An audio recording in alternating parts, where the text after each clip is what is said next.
For 15 years, my next guest has been on a mission of making miracles happen. I want you to meet Elissa Montanti. Since 1997, she has rescued more than 150 children from around the world, children who were maimed or injured in war. So how does one woman pull off such a feat? Not alone. Through a network of volunteer doctors, nurses, and hospitals, Montanti brings the children back to the United States for treatment, providing them free care and a place to stay. Her organization is called the Global Medical Relief Fund. And just this week, the group opened a brand new home for the children in New York called the Dare to Dream House. Montanti writes about her incredible crusade to save these children in her new book, I'll Stand By You. Elissa Montanti is joining me now, along with a very special guest. Good morning to both of you. Elissa, why don't you first tell our audience who is beside you? Ken, who is the reason I began the charity 15 years ago. So he sparked your whole mission. He certainly did. He's the culprit. Well, Kenan, let me ask you, good morning to you. What do you remember about first meeting Elissa back in 1997, I believe it was? How did that happen? And tell me about your experience coming to America. Well, to make the very long story short, I wrote a few letters out to asking for help for prosthetics. I lost my both arms and a leg in the Bosnian War. And one of those letters was answered by Elissa herself, which to me was a big surprise, and I was at disbelief that one woman from the United States, from New York, could help me where no other organization could. And about a month or so later, I was here in New York receiving help. I met Elissa, who was so full of energy and just positiveness that we became so close, and she's like my adopted mom now. That is so sweet. Elissa, explain to us the process of finding these children, first of all, how you managed to do that, and then the process of getting them out of their own country and into America. I mean, how long do they stay? Where do they stay? What happens? Well, in the beginning, of course, I was very small. So since then, it's really the military in Iraq. Many of the requests, I would say 90% of the requests, come from the military. And now everyone is finding us.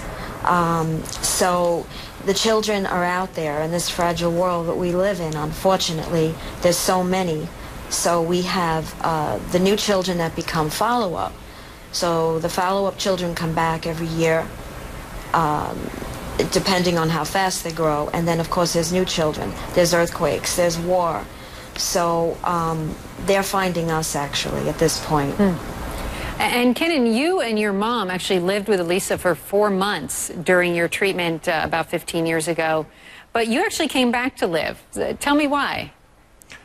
Well, I became so close to Elissa, and she saw the situation in Bosnia, and she wanted to do everything she possibly could to give me a better life, to make sure that my future is set up for me. And she had gotten me into a college in the United States, which I graduated from. Currently in the United States, living here, working here, doing everything on my own, and it's all thanks to her. She made my life possible.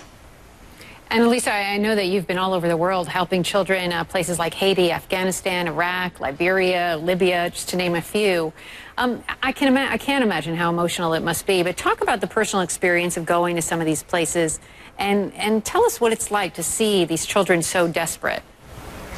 You know, just seeing these kids in the situation they're in, it's so much bigger than yourself, and you just know that you have to do whatever it is to do to help these children. And a lot of the times there's a lot of red tape bringing these children. For example, a boy now, I was in Lebanon 2 months ago when I had seen a 15-year-old boy who was carrying the injured on his shoulder back and forth to safety across the border, and he became a victim by stepping on a landmine.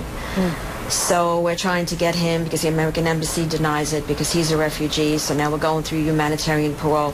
It's always a situation. The follow-up children are easier because they've been here before.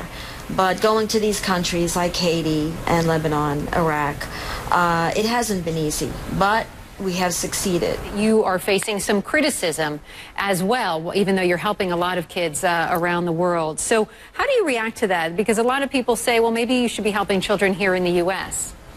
Yeah, constantly, right up to date. You know, in the beginning I was hurt and I couldn't understand. And now I just need to turn it off because, you know, these are our children. They say, you know, help your own. Well, they are our own. And our worst situations in this country, you know, is their very best. And we don't have landmines here, thank God, earthquakes. And they don't have the resources that we have. And the Shriners Children's Hospital, which is the bulk of what the need is, because the children are loss of limb. They help children in this country. You know, they provide all of this. So if we can help these children, then, you know, there's got to be something not right. And Ken, just very quickly, I mean, how do you feel seeing these other children come in? I would imagine you're a bit of a role model for them.